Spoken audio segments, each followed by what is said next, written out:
காங்க்ஷந்த கர்மணாம் சித்திம் யஜந்த இஹ தேவதாः க்ஷிப்ரம் ஹி மானுஷே லோகே சித்திர்பவதி கர்மஜா. நம்ம பகவான் ஸ்ரீகிருஷ்ணர் தன்னை குருவாக சரணாகதி அடைந்த அர்ஜுனனுக்கு துக்கத்தில் துவண்டு போயிருந்த அர்ஜுனனுக்கு கூறுவதன் மூலம் நம்ம மனித சமுதாயத்திற்குரிய எல்லா பிரச்சனைக்கும் உரிய எல்லா மனிதர்களுக்கும் உரிய எல்லா பிரச்சனைக்கும் உரிய தீர்வை சொல்லிகிட்ருக்காருன்னு பார்த்தோம். அவன் கேட்டால் மாம் ஷாதி, என்னை காப்பாற்றுன்னு கேட்குறான். நான் துக்கத்தில் துடிச்சிக்கிட்டு இருக்கேன், என்னை காப்பாற்று அப்படின்னு சொல்கிறான். பகவான் என்ன சொல்கிறாரு? பண்டிதாக ந அனுஷோச்சந்தின்னு சொல்கிறார். அறிவாளி கவலைப்பட மாட்டான் அப்படின்னு சொல்லிட்டு, எந்த அறிவாளி அப்படிங்கிறத அவர் சொல்லலை. அறிவாளி கவலைப்பட மாட்டான்னு மட்டும் சொல்லிட்டு அந்த அறிவை பற்றி முதல்ல சொல்கிறார். எந்த அறிவு? ஆத்மாவை பற்றிய அந்த ஞானத்தை, உபனிஷத்தின் சாரமாகிய அந்த ஞானத்தை பகவான் முதல்ல உபதேசம் பண்ணிட்டார். அதுதான் நம்மளை ஞான யோகம்னு சொல்கிறோம். அதுக்கடுத்து அதற்கு தகுதியை கொடுக்கக்கூடிய இந்த ஞானத்தை புரிந்து கொள்வதற்குரிய மனப்பக்குவத்தை, மன முதிர்ச்சியை கொடுக்கக்கூடிய கர்மயோகத்தை பற்றி சொன்னார். 2வது அத்தியாயத்தில் ஞான யோகம் சொல்லப்பட்டது. அதற்கு உபாயமாகிய கர்மயோகமும் ஒரு ஜிஸ்ட்டை கொடுத்துட்டார். முதல்ல எடுத்தோடனே தலைப்பு செய்தி மாதிரி கொடுத்துட்டார். அப்புறம் 3வது அத்தியாயம் முழுமையாக கர்மயோகத்தை பற்றி பார்த்தோம். இப்போ நம்ம 4வது அத்தியாயம் பார்த்துட்ருக்கோம். ஹையஸ்ட் சொல்லிகிட்டு இருக்காரு. இப்போ நம்ம டாபிக் பார்த்தோம் ஞான கர்ம சந்நியாச யோகம். அந்த ஞானம் எந்த ஞானம்? ஆத்ம ஞானம். கடமையை நாம் எப்படி ஞானத்தோடு செய்வது அப்படிங்கிறத பற்றி ரொம்ப ஆழமாக சொல்லிகிட்டு இருக்காருன்னு பார்த்தோம். எடுத்தோடனே பகவான் இந்த 4வது அத்தியாயத்தை தொடங்கும் போது இந்த ஞானத்தினுடைய மகிமையை சொல்கிறார், இதனுடைய சிறப்பு. அதாவது நம்ம எல்லாரும் நிம்மதியை தான் தேடி ஓடிக்கிட்டு இருக்கோம். இந்த நிம்மதிக்கு உரிய உபாயம் எல்லா காலத்திலையும் எல்லா மனிதர்களுக்கும் ஒன்றாகத்தான் இருந்தது. காலம் மாறிக்கிட்டே போகலாம், மனிதர்கள் மாறிக்கிட்டே போகலாம், அவர்களுடைய துன்பம் மாறிக்கிட்டே போகலாம். ஆனால் அந்த துன்பத்துக்கு தீர்வு ஒன்று தான் அப்படிங்கிறத அது அந்த ஞானத்தினுடைய மகிமையை சொல்கிறார். அதான் சொல்கிற டைம் டெஸ்டட் விஸ்டம்னு சொல்கிறோம். காலத்தை கடந்த ஞானம்.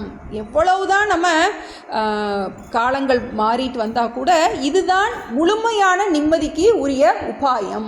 எது? இந்த ஞான யோகம்தான் அப்படின்னு சொல்லிட்டு தொடங்கும்போது சொன்னார். இந்த ஞானத்தை நான் படைப்பின் தொடக்கத்தில் சூரியனுக்கு சொன்னேன், சூரியன் இஸ்வாவுக்கு சொன்னான், அவன் மனுவுக்கு சொன்னான்ங்கிறத பார்த்தோம். படைப்பின் தொடக்கத்தில் சொல்லப்பட்ட அதுக்கு தான் வேதம்னு பேருன்னு பார்த்தோம். வித்துனாலே ஞானம். இந்த ஞானமானது ரிஷிகளால் முனிவர்களால் கண்டு உணரப்பட்டது. யாரோ ஒருத்தர் இதை அப்பௌருஷேகம்னு சொல்லுவோம். இது ஒரு மனிதனால் சொல்லப்பட்டது கிடையாது. மனிதர்கள் இந்த மந்திரங்களை கண்டு உணர்ந்தார்கள்னு சொல்லுவோம். இது காலங்காலமாக என்ன ஆயிருக்கு? இது அடுத்த தலைமுறைக்கு இந்த நிம்மதிக்கான உபாயத்தை இந்த ராஜ ரிஷிகள் அடுத்தடுத்த வர்ற சந்ததிகளுக்கு கொடுத்துக்கிட்டே வர்றாங்க. இடையில எல்லாம் தொய்வு ஏற்படலாம். இருக்கத்துலையே என்ன ஆகும்? நம்ம மெடிடேஷன் பண்ணுறதுக்கு நேராக உட்காருவோம். அப்புறம் கொஞ்சம் நேரம் அப்படியே கொஞ்சம் கொஞ்சமாக இது பண்ணிடுவோம். ஜபம் சொல்லிக்கிட்டே இருப்போம். அப்போ என்ன ஆகும்? ஒரு தொய்வு ஏற்படும். அப்புறம் திரும்ப ஓம் நம சிவாயின்னு யாராவது தொடங்கினாங்கன்னா என்னாகும்? அந்த ஸ்ருதியில் நமக்கு போகும். அது மாதிரி இது என்ன ஆகுது? காலப்போக்கில் அப்படியே கொஞ்சம் கொஞ்சமாக குறையும். 4 தலைமுறைக்கு நல்லா போகும். அடுத்த 2 தலைமுறைக்கு அவங்க எல்லாம் ஆசை வயப்பட்டு அப்படி போகத்திலேயே போகும்போது என்னாகும்? இந்த ஞானம் மறைஞ்சு போகும். அழிஞ்சு போகாது, மறைஞ்சு போகும். அதனுடைய பலம் இழந்து போகும். இப்போ எப்போல்லாம் இதனுடைய பலம் குறையுதோ அப்போல்லாம் நான் அவதரிக்கின்றேன் அப்படின்னு சொல்கிறாருங்கிறத பார்த்தோம். ஏன்னா அர்ஜுனன் கேட்டான், நீ இப்போ தான் பிறந்த, எப்படி நீ முன்னாடியே சொன்னேன்னு எப்படி எனக்கு சொல்கிறியே அப்படிங்கும்போது, நான் ஏற்கனவே பிறந்தேன், எனக்கு எல்லா பிறப்பும் எனக்கு தெரியும். பகுனிமே ஜென்மானி, எனக்கு நிறையா பிறவி உண்டு, எனக்கு அது தெரியும். நத்துவம் வேத்த பரந்தப்ப, உனக்கு உன்னுடைய பல பிறவிகள் தெரியாது, எனக்கு பல பிறவிகள் தெரியும் அப்படின்னு சொல்லிட்டு, யார் என்னை புரிந்து கொள்கின்றாரோ அவர்கள் மீண்டும் பிறப்பதில்லைன்னு பார்த்தோம். இந்த இறைவனுடைய தத்துவத்தை யார் புரிந்து கொள்கின்றாரோ அதை புரிந்து கொண்டவர்கள் மீண்டும் பிறப்பதில்லை அப்படிங்கிறத ஒரு முக்கியமான ஒரு ஸ்லோகம். அது அதை விளக்கமாக தான் இனிமேல் வரப்போகுது.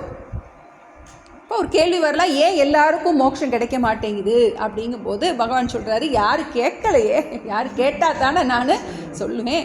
யார் யார் என்னென்ன கேட்குறாங்களோ அதை நான் கொடுக்க ரெடியாக இருக்கேன். விஷ்ணு சஹஸ்ரநாமம் படிக்கும்போது பார்ப்போம், தர்மார்த்தி பிராப்னுயா தர்மம், அர்த்தார்த்தி அர்த்தம் பிராப்னுயா. யார் என்ன கேட்குறாங்களோ அதை கொடுக்க நான் ரெடியாக இருக்கேன். காமானாம் ஆப்னுயோத்தி காமம், பிரஜார்த்தி சாப்னுயாத் பிரஜாம். ஆசைப்படுறதில் நான் கொடுக்க ரெடியாக இருக்கேன். ஆனால் அதனுடைய மகிமை தெரியவில்லை. எப்படி ஒரு குழந்தைக்கு மிட்டாய் தான் பெருசாக தெரியுது, அந்த மிட்டாயை வாங்கக்கூடிய அந்த பணத்தோடைய மதிப்பு தெரியவில்லை. இப்போ ஏன் எல்லோரும் கேட்க மாட்டேங்கிறாங்க மோட்சத்தை அப்படின்னு அடுத்த ஒரு கேள்வி நம்ம கேட்டால் அதுக்கு பதில் சொன்னார். ஏன்னா விஷய சுகம் உடனே நமக்கு பிரயோஜனத்தை கொடுக்கும். மோட்ச சுகம் அப்படிங்கிறது, ஆத்ம சுகம்ங்கிறது உடனே கொடுக்க முடியாது. என்ன ஆகணும், அதுக்கு நீ மனப்பக்குவம் இருக்கணும், நீ உண்மையாக இருக்கணும், கோவப்படக்கூடாது, ஆசைப்படக்கூடாது, சுயநலம் இருக்கக்கூடாது, நிறைய நம்மளை குணத்தில் மாற்றம் நிறைய உண்டாக்கணும். அப்போ தான் என்ன பண்ண முடியும். அது உடனே டெம்பரரியாக நமக்கு உடனே கிடைக்காது, இன்ஸ்டன்ட் கிடையாது. இப்போ விஷய சுகம்ங்கிறது இன்ஸ்டன்ட், நமக்கு உடனே அதனுடைய பிரயோஜனத்தை நம்ம அனுபவிக்க முடியும். இது என்ன பண்ணணும், நம்மளை நாமே நிறைய மாற்றணும், நிறைய ஒர்க் பண்ணணும். அதனால் அது கடினமாக இருக்கின்றது. அதனால் என்ன பண்ணுறோம், என்ன சொல்கிறாரு, க்ஷிப்ரம் கி மானுஷே லோகே சித்திர் பவதி கர்மஜா.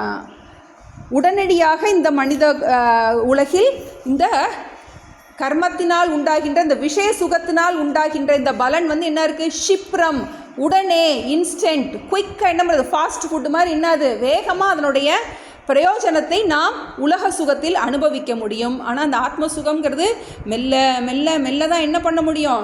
நம்மளுடைய இவ்வளோ ஜபம் பண்ணு அப்படின்னா அந்த ஜபத்தினால் நமக்கு கிடைக்கின்ற புண்ணியத்தை என்ன பண்ண முடியாது, உடனடியாக நம்ம புரிஞ்சிக்க முடியாது.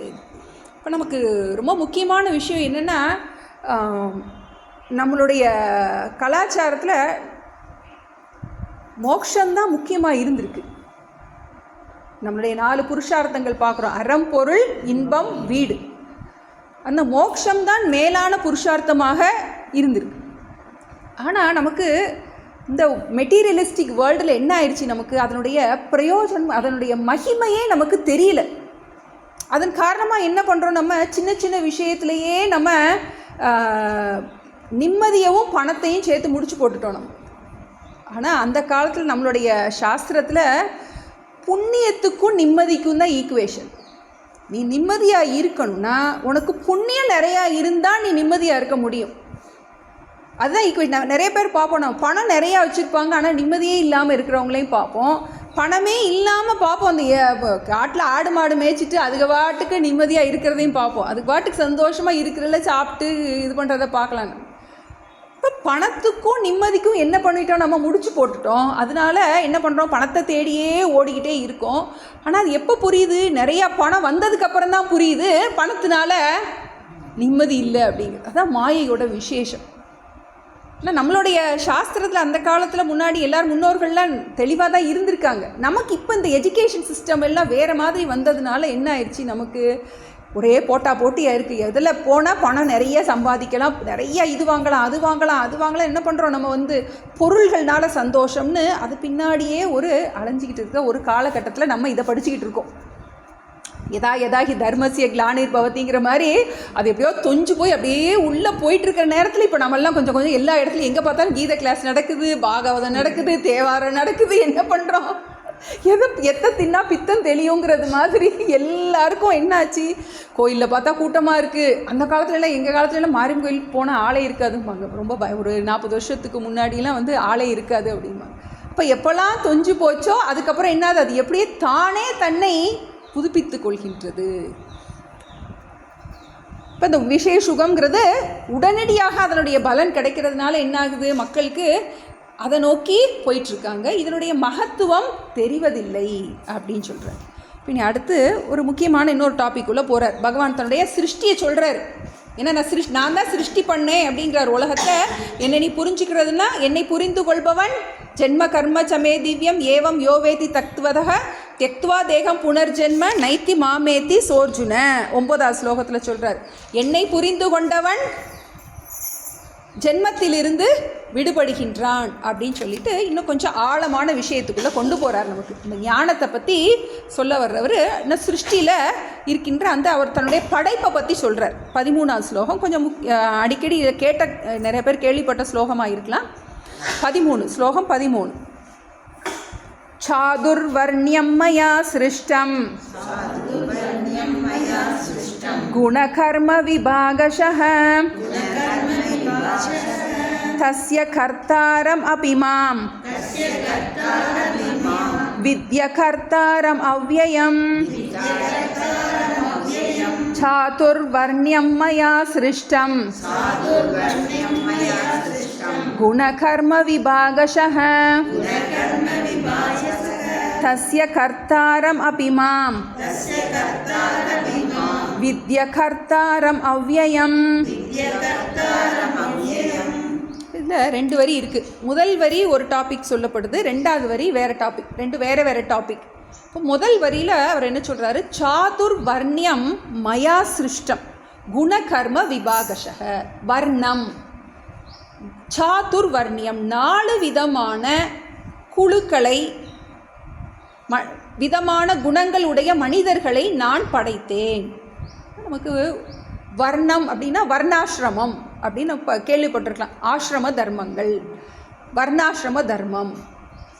படைக்கும் போதே நான் மனிதர்களை 4 கேட்டகரியாக நான் படைத்தேன் அப்படிங்கிற 4 விதமான குணங்களோடு நான் படைத்தேன் அப்படின்னு சொல்கிறேன். இப்போ இதை வந்து நம்ம ஜாதியை பற்றி பேசப்படுது. இது வந்து நமக்கு இதை சிலது நிறைய தப்பாக புரிஞ்சு கொள்ளப்பட்டிருக்கு, தப்பாக பயன்படுத்தப்பட்டிருக்கு. புரிஞ்சு கொள்ளப்பட்டது தப்பாக பயன்படுத்தப்பட்டது. ஆனால் பகவான் என்ன சொல்கிறாரு, நான் 4 விதமான மனிதர்களை படைத்தேன். படைக்கும் போதே 4 குணம். ஏன்னா ஏற்கனவே சொன்னார் வந்து நம்ம சக யஜ்ஞ பிரஜா சிருஷ்டுவா புறாவாச்ச பிரஜாபதிகி அனேன பிரசவிஸ்வத்வம் ஏஷவோத் விஷ்ட காமதுக்கு அப்படின்னு பார்த்தோம். நான் வந்து ஒருத்தருக்கு ஒருத்தர் கொடுத்து வாங்கிறது மாதிரி என்ன படைச்சிருக்கேன். ஒருத்தருக்கு தன்னுடைய நிறைவை குறைவானவர்கள் கொடுக்கணும், அதை ஒருத்தர் பகிர்ந்து கொண்டு வாழணும். அப்படி தான் நான் சிருஷ்டியை படைச்சிருக்கேன்னு சொன்னார். வழங்குபவனாகவே இரு அப்படின்னு நம்ம கர்மயோகத்தில் படிக்கும்போது பார்த்தோம். ஏன்னா இறைவன் தான், நான் தான் எல்லாமாக இருக்கின்றேன். நான் படைக்கும் போதே என்ன பண்ணியிருக்கேன், கொஞ்சம் ஒரே மாதிரி எல்லாரையும் படைக்கலை. அதனால் நீங்கள் என்ன பண்ணணும், ஒருத்தருக்கு ஒருத்தர் எப்படி ஒரு அப்பா போகும்போது என்ன பண்ணுறாரு, பிள்ளைங்களுக்கெல்லாம் சொத்தெல்லாம் பகிர்ந்து கொடுத்துட்டு போகிற மாதிரி நான் வந்து படைச்சிட்டேன். இருக்கிறத நீங்கள் பகிர்ந்து நீங்கள் வாழ வேண்டும். உங்களுக்கு இருக்கிறத நீங்கள் கொடுத்தீங்கன்னா உங்களுக்கு தேவையானது உங்களுக்கு கிடைக்கும். அந்த நியத்தியில் நான் படைச்சேன்னு சொன்னார். அதைத்தான் இன்னும் கொஞ்சம் இங்கே கொஞ்சம் ஆழமாக சொல்கிறாரு. 4 வர்ணங்களை படைத்தேன், 4 விதமான மனிதர்களை படைத்தேன், குணங்களுடைய 4 விதமான குணங்களுடைய மனிதர்களை படைத்தேன். சாதுர் வர்ணம் 4 வர்ணங்கள் அப்படின்னு சொல்கிறோம். நம்ம எப்படி பிரிச்சுருக்கோம் அப்படின்னா, இதில் அவர் அதை பற்றி மட்டும்தான் சொல்லியிருக்கார், ஆழமாக வேற ஒன்றும் சொல்லலை. நம்ம புரிஞ்சுக்கிறோம்.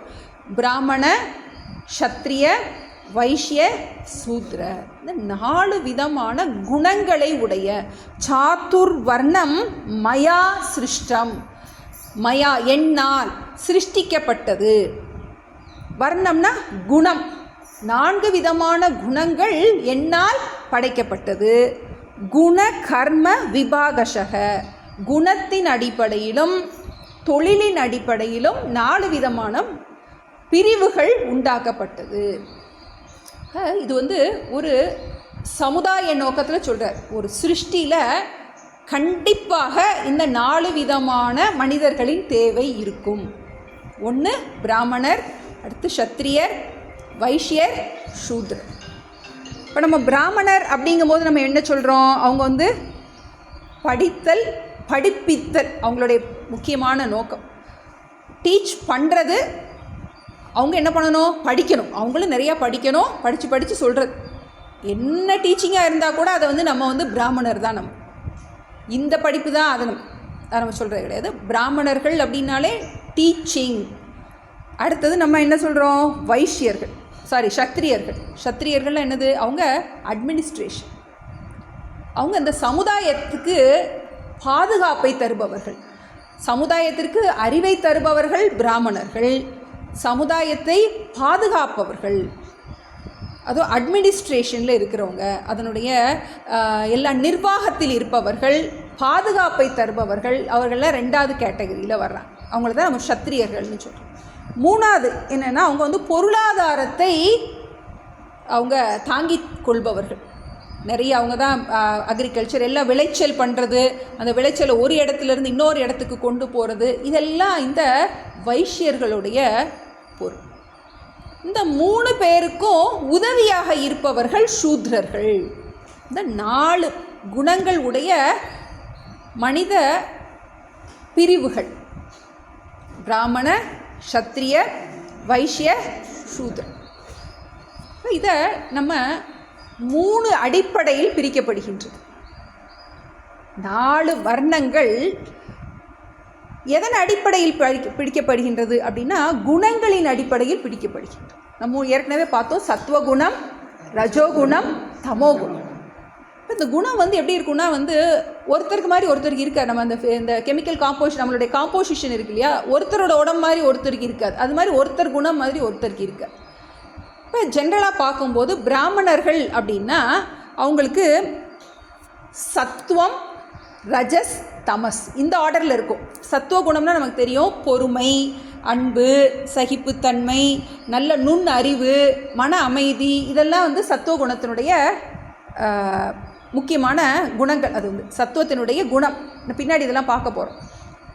இப்போ பொதுவாக பிராமணர்கள் அப்படின்னா அவங்களுக்கு மெயினாக அவங்களுக்கு என்ன இருக்கணும், சத்துவ குணம் அதிகமாக இருக்கணும். ரஜோகுணம்ங்கிறது ரொம்ப படபடப்பு, எதையும் பண்ணணும், காரியம் பண்ணணும் அப்படிங்கிற அந்த உத்வேகம், அந்த ஆசை, அதெல்லாம் ரஜோகுணம். தமோ குணம்ங்கிறது சோம்பல்.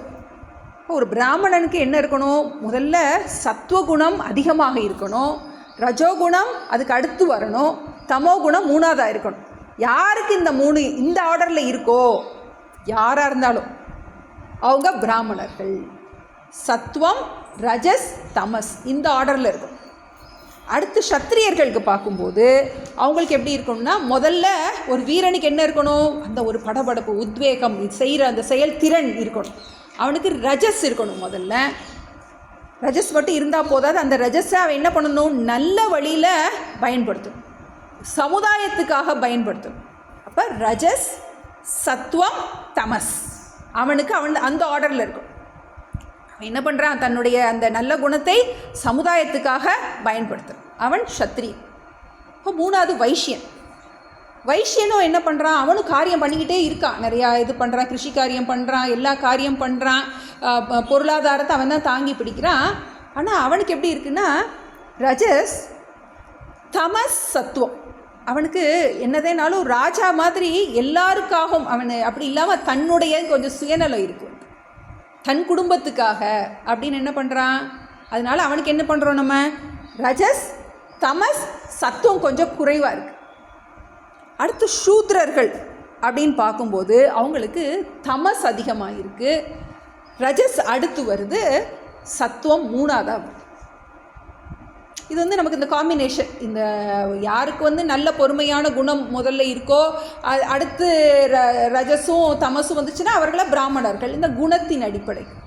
இப்போ இந்த பிரிவுகளை 3 விதமாக நம்ம பிரிக்கலாம். ஒன்று, பிறப்பின் அடிப்படையில் இந்த ஒருத்தன் பிராமணனாக இருக்கலாம், சத்திரியனாக இருக்கலாம், வைஷ்யனாக இருக்கலாம், சூத்ரனாக இருக்கலாம்.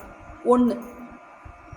2வது, தொழிலின் அடிப்படையில் என்னவாக இருக்கலாம், ஒருத்தர் பிராமணனாக இருக்கலாம், சத்திரியனாக இருக்கலாம், வைஷ்யனாக இருக்கலாம், சூத்ரனாக இருக்கலாம். தொழிலின் அடிப்படையிலும் இந்த வர்ணங்கள் அமையலாம். பிறப்பின் அடிப்படையில் அமையலாம், தொழிலின் அடிப்படையில் அமையலாம், குணத்தின் அடிப்படையில் அமையலாம்.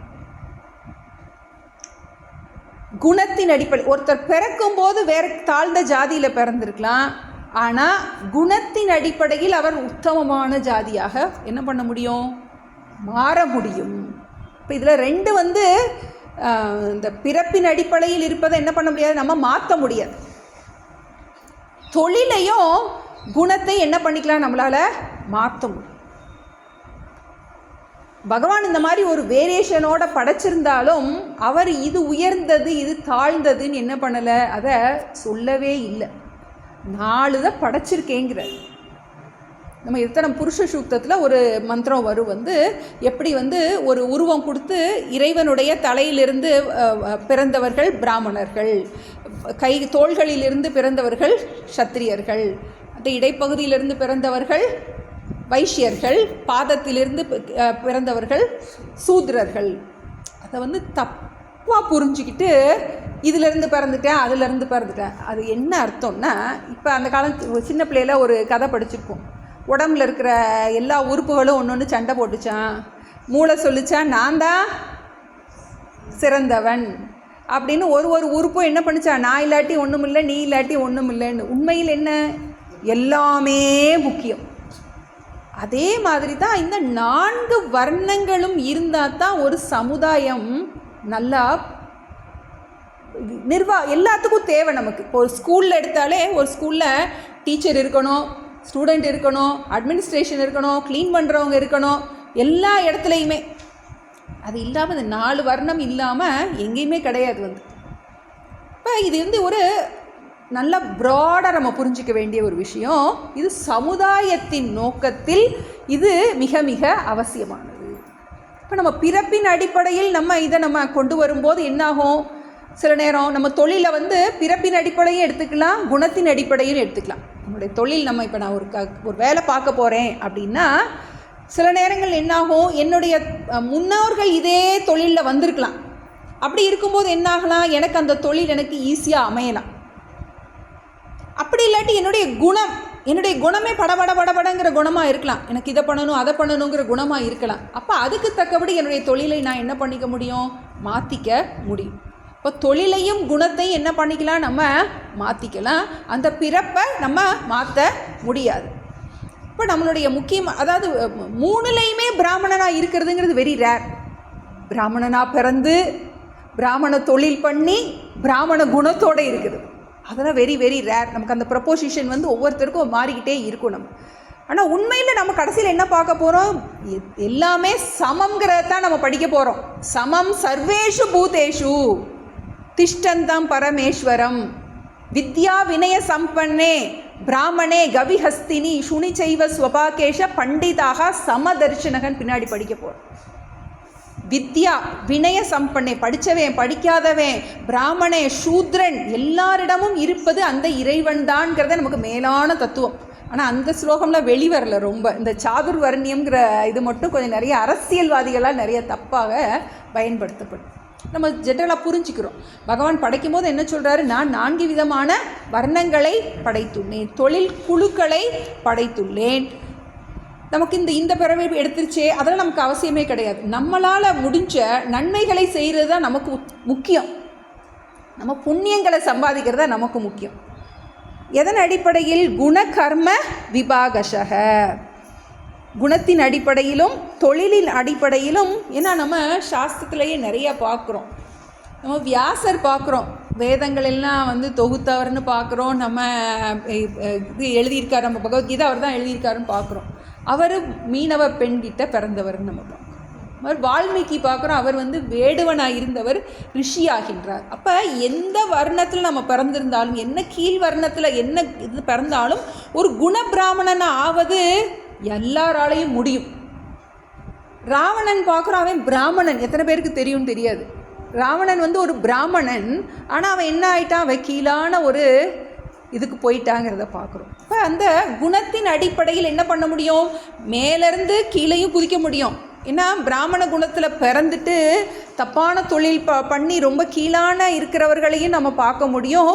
கீழான ஜாதியில் பிறந்துட்டு மேலானவர்களாக இருக்கிறதும் நம்ம பார்க்க முடியும். இப்போ நமக்கு முக்கியம் என்னென்னா, ஒரு குணபிராமணனாக ஆவது.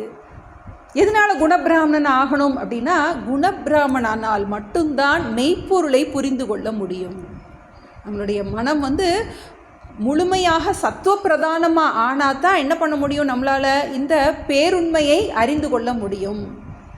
அதான் சொல்ல போகிறாரு, தஸ்ய கர்த்தாரம் அபிமாம் வித்தி அகர்த்தாரம் அவ்யயம். ரொம்ப முக்கியமான வரி. இந்த ஸ்லோகத்தில் அந்த 2வது வரிங்கிறது, இந்த தலைப்பு நம்ம பார்த்தோம், ஞான கர்ம சந்நியாச யோகம். இதுக்கு ஒரு விதையாக இருக்குது. தஸ்ய கர்த்தாரம் அபிமாம் வித்தி அகர்த்தாரம் அவ்யயம். இந்த படைப்பை தஸ்ய கர்த்தாரம், இப்படைப்பிற்கு கர்த்தா அப்படிங்கிற பதம், கர்த்தரே அப்படிங்கிறாங்க. கர்த்தரே அப்படின்னா அவங்க பாதி பேர்கிட்ட கேளுங்க, எனக்கு ஒருத்தர் தெரியும், அவர்கிட்ட கர்த்தாருன்னா என்ன அர்த்தம். அவர் ஒரு கிறிஸ்டியன், அவர் ஹீப்ரூ லாங்குவேஜ் அப்படின்ட்டு கர்த்தா அப்படின்னா என்ன அர்த்தம்? ஒரு கிரியையை பண்ணுறவர் கர்த்தா. இந்த சிருஷ்டியை நம்ம தர்ம கர்த்தா அப்படிங்கிறோம். தர்ம கர்த்தானா தர்ம காரியத்தை பண்ணுபவர் தர்ம கர்த்தா. நிறைய கிறிஸ்டியன்ஸ் கேளுங்க, அவங்களுக்கே தெரியும் கர்த்தானா என்னன்னு தெரியாது. அவங்களுக்கு இந்த உலகத்தை படைத்தவர்ங்கிறனால கர்த்தர் அப்படின்னு வார்த்தையை பயன்படுத்துகிறாங்க. அது மாதிரி இப்போ தஸ்ய கர்த்தாரம் அப்படி, நான் இந்த படைப்பை படைத்தவனாக இருந்தாலும் நான் படைக்காதவனாக இருக்கின்றேன். வித்தி அகர்த்தாரம் அவ்யயம். ஒரு முக்கியமான ஒரு பஞ்ச் கொடுக்குறாரு. இந்த படைப்பை நான் படைத்தாலும் நான் இதை படைக்காதவனாக இருக்கின்றேன் அப்படின்னு என்ன பண்ணுற, முரண்பட்ட ஒரு கருத்தை சொல்கிறது மாதிரி ஆழமான விஷயத்தை சொல்கிறேன். நான் தான் இதை சிருஷ்டி பண்ணினேன், ஆனால் நான் இதை சிருஷ்டி பண்ணலை அப்படிங்கிறார். நான் கர்த்தா, ஆனால் நான் அகர்த்தா. ஞானத்தினால் அவர் 2ஐயும் நமக்கு சொல்ல போகிறார். அதான் அது இந்த இதனுடைய கர்த்தா அகர்த்தா அப்படிங்கிறது விளக்கம்தான் இந்த அத்தியாயமே. கர்த்தாவாக இருந்தாலும் நான் அகர்த்தாவாக இருக்கின்றேன் அப்படின்னு சொல்லிட்டு இதை நமக்கு புரிய வைக்கிறார் அடுத்து வரப்போகிறதுல. இப்போ நம்ம பார்க்குறோம், ஃபேன் ஓடுதுன்னு பார்க்குறோம். ஃபேன் ஓடுதா? எதனால ஃபேன் ஓடுது? அந்த ஃபேன் கரண்ட் இருக்கிறதுனால என்ன பண்ணுது? ஓடுது. உண்மையில் ஃபேன் ஓடுதா? ஓடுது. அதே மாதிரி என்ன சொல்கிறாரு, அந்த ஆழமான விஷயத்தை சொல்கிறார். ஆத்மாங்கிற கோணத்தில் நான் எதையுமே படைக்கவில்லை, அனாத்மாவும் ஆத்மாவும் சேர்ந்து என்ன பண்ணுறது, அந்த படைப்பது போல தோன்றுகின்றது அப்படிங்கிறது இதனுடைய சாரம். இப்போ ஆத்மா அனாத்மா 2ஐயும் பிரித்து சொல்ல போகிறாரு. ஏன்னா நமக்கு கீதையினுடைய சாரமே என்ன அப்படின்னா, நமக்கு எது நடந்ததோ நன்றாக நடந்தது அப்படின்னு நமக்கு ஏதோ போட்டிருக்காங்க. உண்மையில் கீதையினுடைய சாரம் என்ன? ஆத்மா அனாத்மா விவேகம்தான். ஆத்மாவையும் அனாத்மாவையும் நீ விவேகம் பண்ணி பார்ப்பது தான் கீதையினுடைய சாரம். அதுதான் எல்லா துக்கத்திற்கும் தீர்வாக இருக்க போகின்றது. ஏன்னா பார்த்துட்டோம் ஏற்கனவே, மாத்ரா ஸ்பர்ஷாஸ்து கௌந்தேய சீதோஷ்ண சுக துக்கதா ஆகமாக அபாயினக அனித்யாக தாம் திதிக்ஷஸ்வ பாரத. அனாத்மாவின் கோலத்தில் எப்போவுமே துக்கம் இருக்கும். உடம்புன்னு இருந்தால் காய்ச்சல் வரும், எல்லாம் இருக்கும். உறவுன்னு இருந்தால் பிரச்சனை வரும், எல்லாம் மாற்ற முடியாது. அப்போ உனக்கு முழுமையான நிம்மதி வேணும் அப்படின்னா நம்ம ஏற்கனவே பார்த்தோம், மாறுகின்ற பொருள்களில் மாறாத நிம்மதியை தேடுகின்றோம், அது ஒரு நாளும் கிடைக்காது. மாறாத அமைதி வேணும்னா உன்னை நீ மாறாத அந்த பரம்பொருளாக புரிந்து கொள்வது ஒன்றுதான்.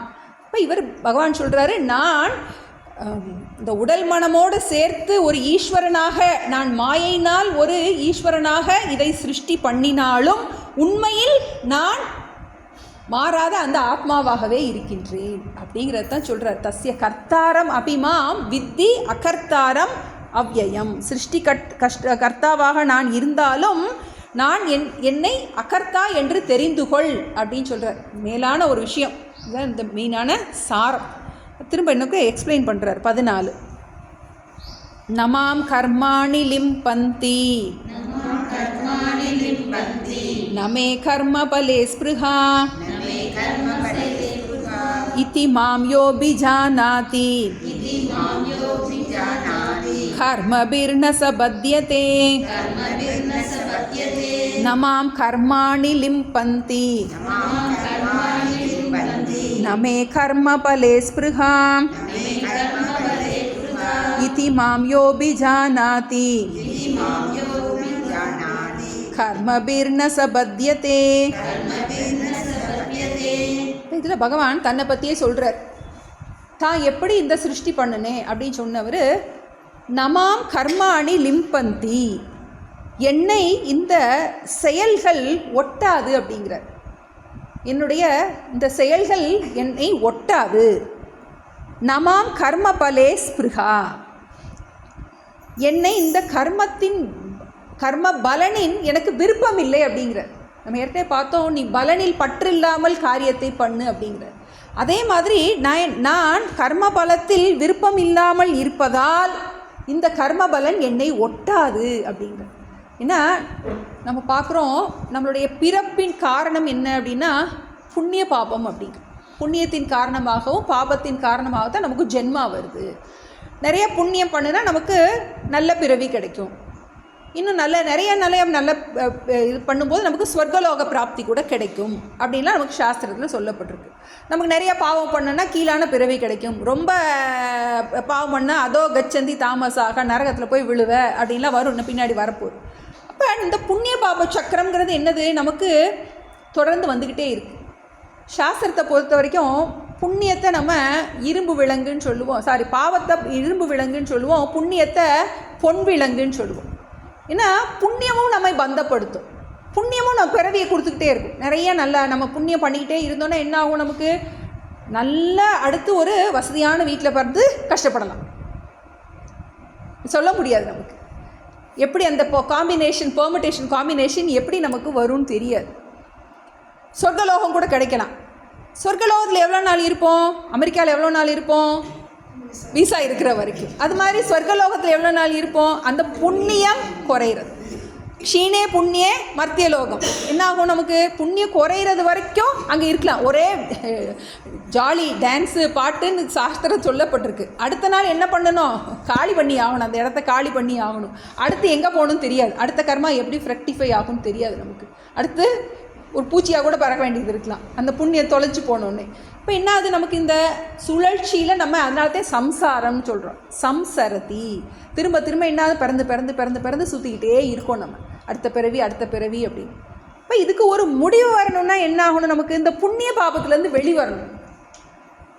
இப்போ புண்ணிய பாபத்துலேருந்து எப்படி வரும், ஏன்னா புண்ணியம் செஞ்சாலும் மாட்டிக்கிறோம், பாவம் செஞ்சாலும் மாட்டிக்கிறோம். புண்ணியம் செஞ்சால் ஒரு வசதியான இடத்துல பிறந்து என்ன பண்ணலாம், அப்போவும் நமக்கு கஷ்டப்படலாம். பாவம் செஞ்சால் நிறைய கஷ்டப்படும். அப்போ இதுலேருந்து சுற்றிட்டு வர்றதுக்கு அதுதான் அவர் சொல்ல போகிறாரு.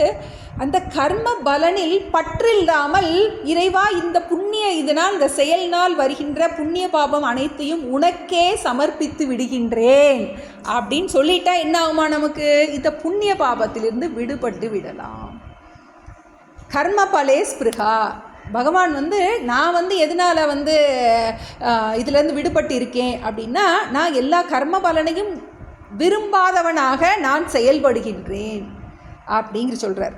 நமாம் கர்மாணி லிம்பந்தி நமே கர்ம பலே ஸ்பிருகா. எனக்கு இந்த கர்ம பலனில் எனக்கு என்னது பற்றே இல்லை.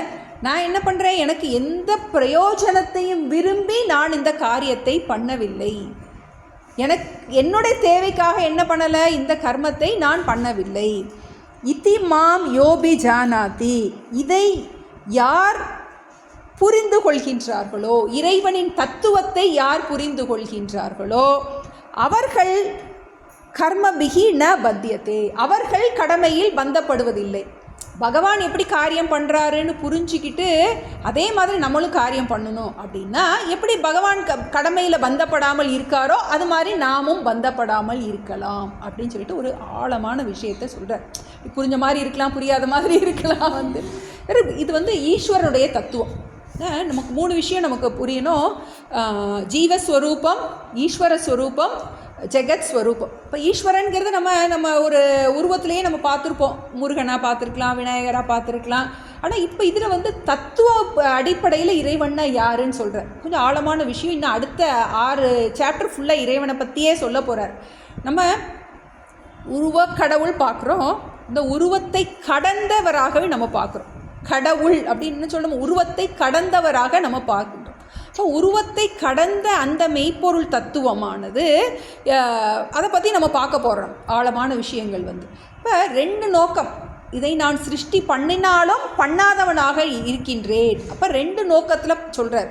ஆத்ம திருஷ்டியில் நான் எதையும் பண்ணாதவனாக இருக்கின்றேன். அனாத்ம திருஷ்டியில் என்னாகுது, நான் இந்த காரியத்தை பண்ணினவனாக இருக்கின்றேன். அப்போ நான்கிறத 2 நான் பயன்படுத்துகிறோம்.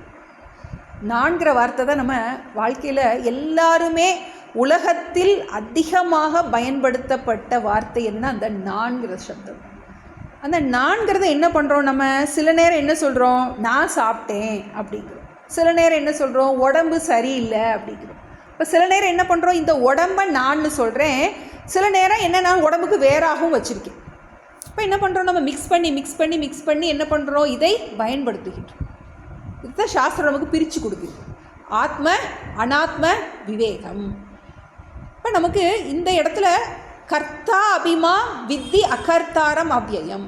ஆத்மாங்கிற கோணத்தில் நான் எந்த காரியத்தையும் செய்யவில்லை, அனாத்மாவின் கோணத்தில் நான் இந்த 4 வர்ணங்களை படைத்தவனாக தோன்றுகின்றேன் அப்படின்னு சொல்லிட்டு அடுத்ததில் சொல்கிறாரு 15. ஏவம் ஞாத்வா கிருதம் கர்ம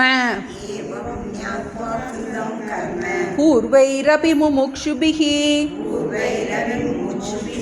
குரு கர்மைவ தஸ்மாத்வம்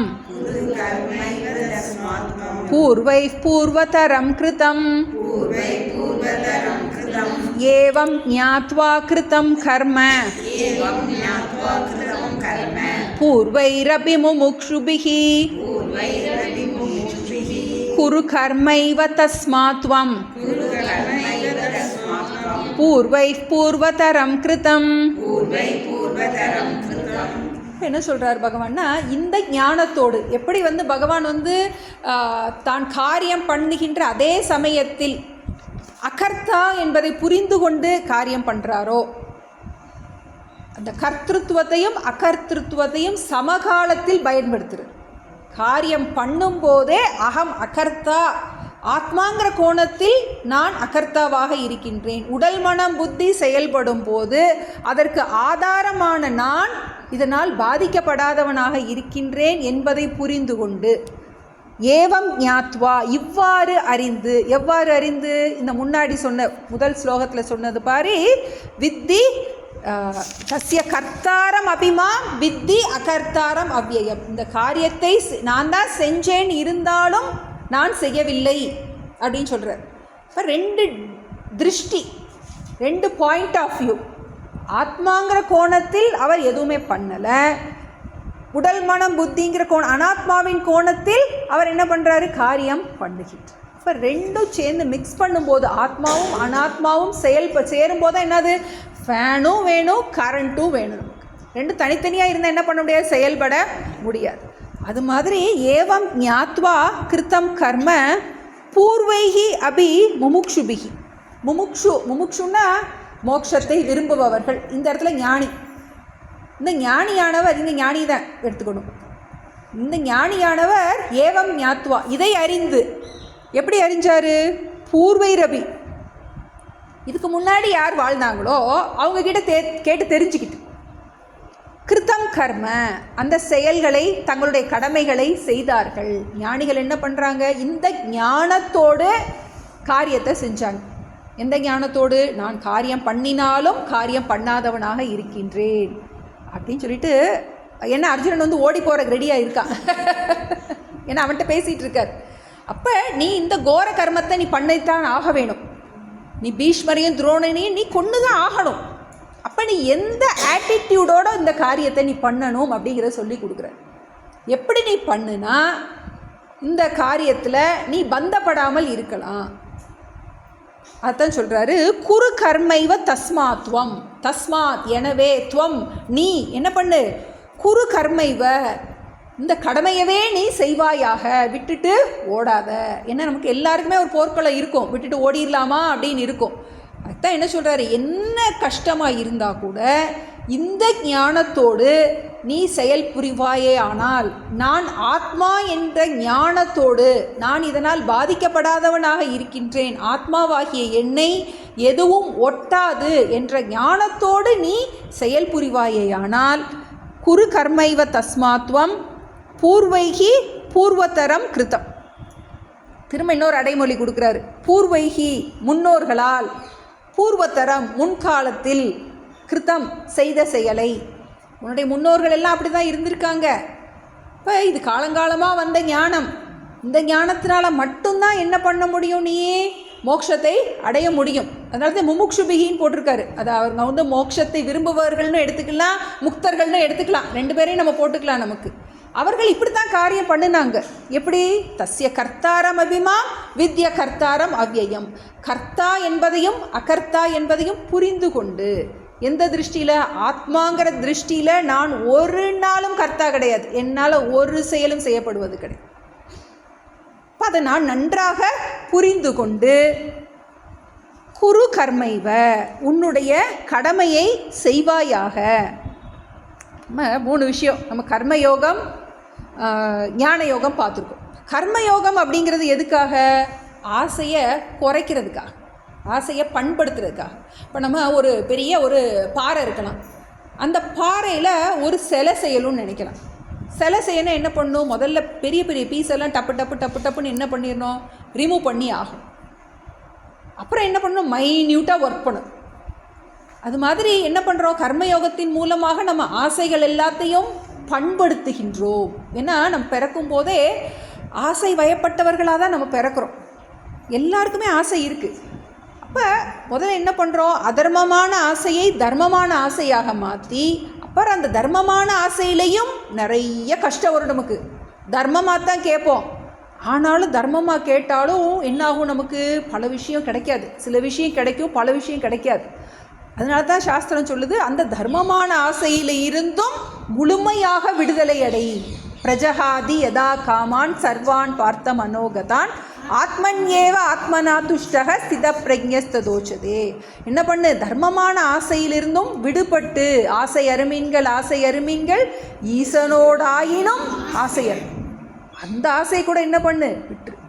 ஆசை படப்பட ஆய்வரும் துன்பங்கள் ஆசை விடவிட ஆனந்தமாமே. அப்போ கர்மயோகங்கிறது எதுக்காக பண்ணுறோம்? நம்ம சித்த சுத்திக்காக, மன தூய்மைக்காக, நம்மளோட இந்த சுயநலத்திலிருந்து விடுபடுவதற்காக, ஆசைகளை பண்படுத்துவதற்காக. அப்புறம் ஒரு பழம் இருக்குது, அது என்ன ஆகணும்? நல்லா பழுத்தா தான் என்னாகும்? அது மரத்துலேருந்து தானாக விழ முடியும். அது வரைக்கும் அதுக்கு முன்னாடி என்ன பறித்த பிரயோஜனம் கிடையாது. காயில் பறிச்சிட்டோன்னா என்ன ஆகும்? ஒன்றும் வேஸ்ட். அது மாதிரி என்னாகும்? நமக்கு பக்குவம் இல்லாமல் ஞான யோகத்துக்கு வந்தால் என்னாகும்? வேஸ்ட். ஏன்னா அது வெம்பி போயிருக்கும் அந்த பழம். அதுக்கு என்னாகும்? அதுக்குரிய சரியான சமயத்து வரைக்கும் அது என்ன ஆகணும்?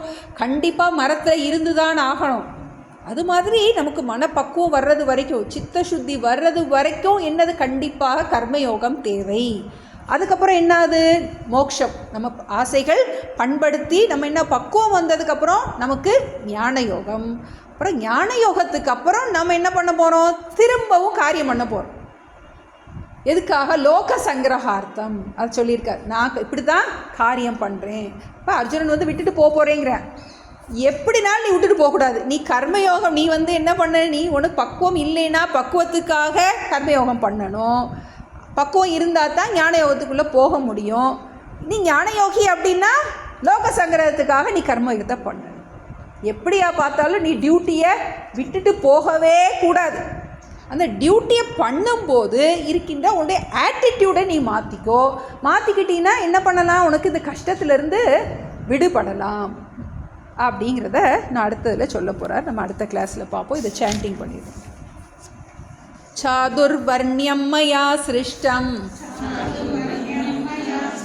குணகர்ம விபாகஷः தஸ்ய கர்த்தாரமபி மாம் வித்ய கர்த்தாரமவ்யயம் நமாம் கர்மாணி லிம்பந்தி நமே கர்மபலே ஸ்பிருஹா இதி மாம் யோபிஜானாதி கர்மபிர்ன சபத்யதே ஏவம் ஞாத்வா கிருதம் கர்ம பூர்வைரபி முமுக்ஷுபிஹி குரு கர்மைவ தஸ்மாத்வம் பூர்வைः பூர்வதரம் கிருதம். ஓம் பிரபன்னபாரிஜாதாய தோத்ரவேத்ரேகபாணயே ஞானமுத்ராய கிருஷ்ணாய கீதாமிருததுகே நமः. ஓம் சர்வே பவந்து சுகினः, சர்வே சந்து நிராமயாः, சர்வே பத்ராணி பஷ்யந்து மா கஷ்சித் துக்கபாக் பவேத். ஓம் சாந்தி சாந்தி சாந்தி. ஹரிஹி ஓம் ஸ்ரீ குருப்யோ நமः. ஹரிஹி ஓம். சர்வம் கிருஷ்ணார்ப்பணமஸ்து.